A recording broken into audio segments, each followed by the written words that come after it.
Hello guys, welcome to our channel. இன்றைக்கி நாம் என்ன பார்க்க போகிறோம்னா, ஒரு பிளாக் அண்ட் ஒயிட் இமேஜை எப்படி கலர்ஃபுல்லாக மாற்றுறது அப்படிங்கிறது தான் பார்க்க போகிறோம். ஃபஸ்ட்டு செலக்டில் போய்ட்டு சப்ஜெக்ட் கொடுங்க. அதுக்கப்புறம் அதோட ஃபெதர் வேல்யூவை சேஞ்ச் பண்ணிக்கோங்க. ஃபெதர் சேஞ்ச் பண்ணிவிட்டு இந்த இமேஜை மூவ் பண்ணி வேறு ஒரு ஷீட்டில் கொண்டு வந்துடுங்க. ஸோ இதுக்கப்புறம் இதில் தேவையில்லாத அன்வான்ட் ஏரியாவெல்லாம் கிராப் பண்ணிவிட்டு டெலீட் பண்ணிவிடுங்க.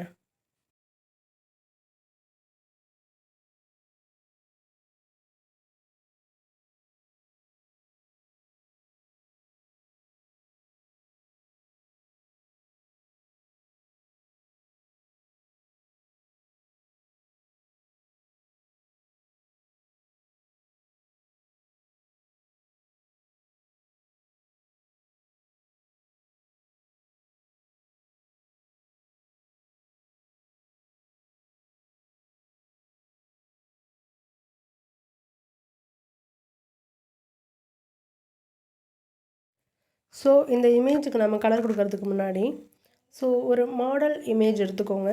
ஏன்னா இந்த இமேஜோட கலர் தான் நம்ம காப்பி பண்ணி இந்த இமேஜுக்கு கொடுக்க போகிறோம்.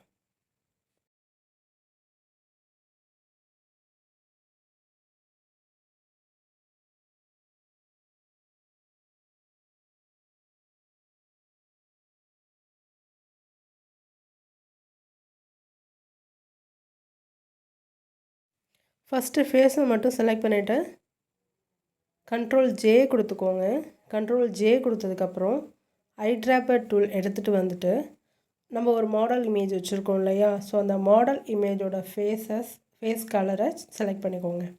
செலக்ட் பண்ணிவிட்டு இந்த பிளாக் அண்ட் ஒயிட் இமேஜ் இருக்கு இல்லையா, இந்த பிளாக் அண்ட் ஒயிட் இமேஜுக்கு மேலே ப்ரஷ் பண்ணுங்கள். ப்ரஷ் பண்ணி முடித்ததுக்கப்புறம் கலர் மோடை நார்மல்லேருந்து ஓவர்லேக்கு சேஞ்ச் பண்ணுங்கள். ஸோ இந்த மாதிரி ஷர்ட்டு, லேடியோட ஃபேஸ் ப்ளஸ் அவங்களோட பொட்டு, லிப்ஸ்டிக்கு, அவங்களோட sari and jewels and flower, இது மாதிரி தனித்தனியாக ஒவ்வொரு பொருளாக செலக்ட் பண்ணணும். செலக்ட் பண்ணி கண்ட்ரோல் ஜே கொடுக்கணும். கண்ட்ரோல் ஜே கொடுத்ததுக்கப்புறம் மாடல் இமேஜில் இருக்கிற கலரை எடுத்துகிட்டு வந்து ப்ரஷ் பண்ணணும்.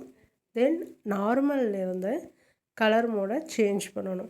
இப்படி தான் ஒரு பிளாக் அண்ட் ஒயிட் இமேஜை நம்ம கலர்ஃபுல்லாக மாற்ற முடியும்.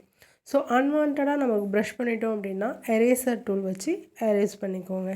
ஸோ இந்த வீடியோவை ஃபுல்லாக பாருங்கள், உங்களுக்கு எந்த மாதிரி சேஞ்ச் ஆகுது அப்படின்னு ஈஸியாக தெரியும். ஸோ சேம் ப்ரொசீஜர் தான். ஃபஸ்ட்டு செலக்ட் பண்ணிக்கோங்க, கண்ட்ரோல் ஜே கொடுங்க. மாடல் இமேஜில் இருக்கிற கலரை செலக்ட் பண்ணி ப்ரஷ் பண்ணிக்கோங்க. கலர் மோடை நார்மல்லேருந்து ஓவர்லேயாக சேஞ்ச் பண்ணிக்கோங்க. அன்வான்ட் ஏரியாவை எரேசர் வச்சு எரேஸ் பண்ணிக்கோங்க. அவ்வளோதான். ஓகேவா? தேங்க்யூ. இந்த வீடியோ ஃபுல்லாக பார்த்தீங்கன்னா உங்களுக்கு ஒரு கிளாரிட்டி கிடைக்கும். இப்போவே எனக்கு புரிஞ்சிருச்சு அப்படின்னா ஓகே, நீங்கள் உங்கள் ஒர்க்கை ஸ்டார்ட் பண்ணுங்கள்.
ஸோ இந்த இமேஜ் எல்லாம் ரெடி ஆகிடுச்சு. இந்த இமேஜுக்கு ஒரு பேக்ரவுண்டு கொடுத்து சேஞ்ச் பண்ணிக்கலாம்.